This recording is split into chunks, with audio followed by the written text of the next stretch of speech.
I next want to call up JudyAltenberg. You get just situated here. I know. Pull this down a little bit.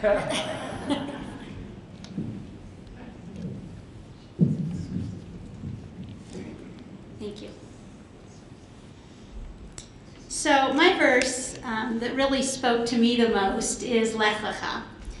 And specifically where God says to Abram, "Go forth from your land, your birthplace, your father's house, to the land that I will show you. I will make of you a great nation, and I will bless you. I will make your name great, and it shall be a blessing. I will bless those who bless you. And I will pronounce doom on those who curse you. Through you all the families of the earth shall be blessed."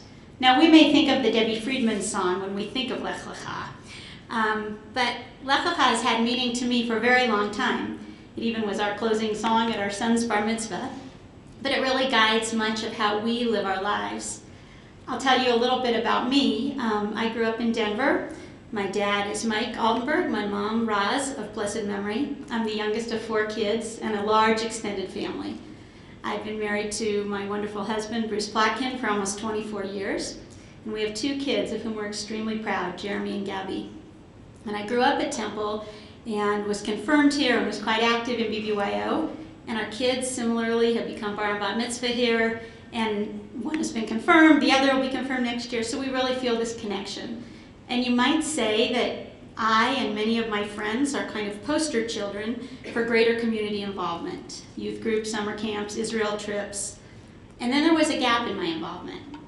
And so after having our first child, Bruce and I moved back to Denver, where I started my adult path of community involvement, my own Lech Lecha.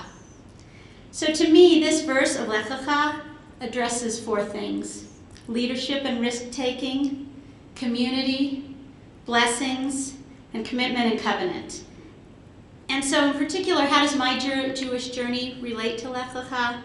Taking the last verse, this issue of commitment and covenant, I've always felt very connected to the Jewish community, not necessarily because of my substantive education, which I had, but because of this sense of obligation, of covenant. God asked Abram to leave his home to a place that he would show him. And we as leaders are often asked to leave our proverbial homes, not necessarily the security of our true home, but doing things out of our comfort zone. So while this addresses leadership, it also addresses our commitment and our covenant with God. And as I learned as an adult, Abram, when going forth from his native land, he was making a conscious decision to live his life differently than really what the norm was. And I like to think that this covenant to God is really a way of how we conduct ourselves and conduct our lives. And the way to my Jewish values in this covenant has been my moral compass. I went to college and to law school and wasn't so connected, but always felt a tug or desire to regain this sense of belonging and to make sure that I live my life true to my Jewish values.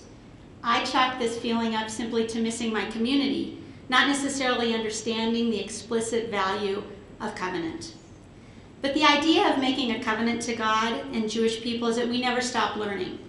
My covenant has been to continue to broaden my understanding of Judaism, our history, and its purpose in my life. And I'm blessed that I can do this. So I want to talk to you about blessings. God says to Abram, "I will make your name great, and I will bless you, and essentially those who follow you will be blessed." I thought that sounded a little self-absorbed. God did indeed make Abram's name great. He changed his name to Abraham. He became the patriarch of our people. But I'm not sure of whether Abram expected this and anticipated all that he would have to do to be blessed. To me, this is more about understanding, now given a little bit of hindsight and wisdom, the blessings bestowed upon me given the choices I've made. I have a wonderful family, husband, extended family, and friends. I've been blessed with the ability to give tzedakah and to ask others to give as well.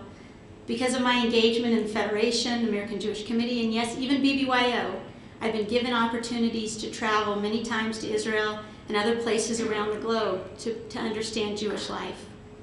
I've been blessed by hearing the stories of others and why they connect Jewishly, or what their needs are in the respective Jewish communities. And I've been blessed to serve on many boards, both Jewish and secular, where I've worked hard to learn about our world and our many needs. And I've been blessed to be part of a community and to work to build the community, the great nation about which God spoke. Being blessed and being conscious of one's blessing doesn't just happen. It takes work, and it takes work to build community. God tells Abram if he takes this risk and goes to this unknown place, he'll make of him a great nation. To me, this great nation is all about community, both our local Jewish community and our global Jewish world.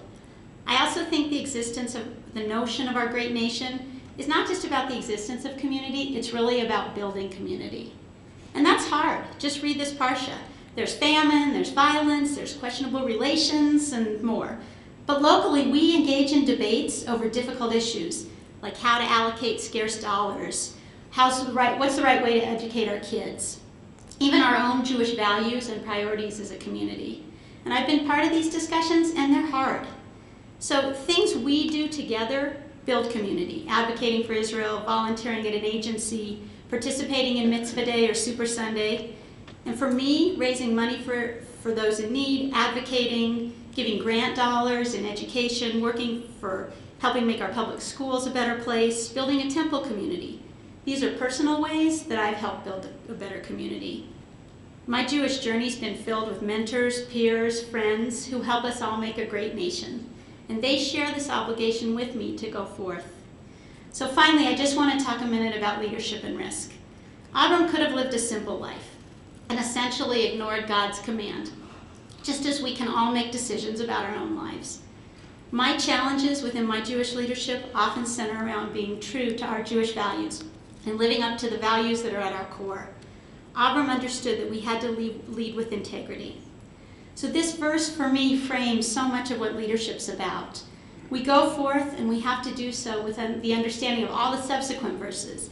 If we go forth in leadership, we do so with the values set out, such as B'Tselem Elohim and Tzedek Tzedek Tradot. So for me, we can only exercise leadership with the rest of all the pieces coming together. Abraham also understood that there's risk involved in leadership.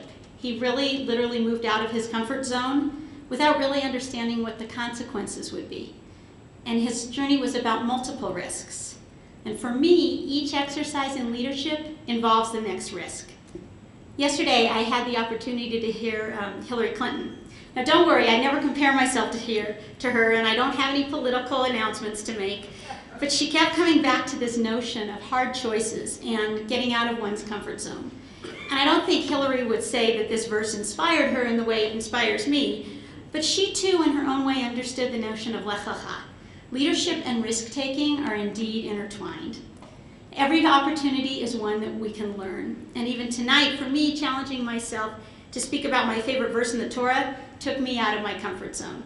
And it caused some self-reflection on my part, but this too was a leadership challenge that will enable me to go forth. To me, Lech Lecha is now about the ultimate risk and reward, going forth with our leadership team to plan a 3-day conference on and for women philanthropists, the International Line of Judah Conference. Putting myself and others out there to bring women together, to carry forth a positive outlook, and to really help chart the future of Jewish philanthropy, that in my mind is going forth. So Lech Lecha is about seizing our own moments in our Jewish journeys, and we think of it as a charge to our children, Lech Lecha, and go forth.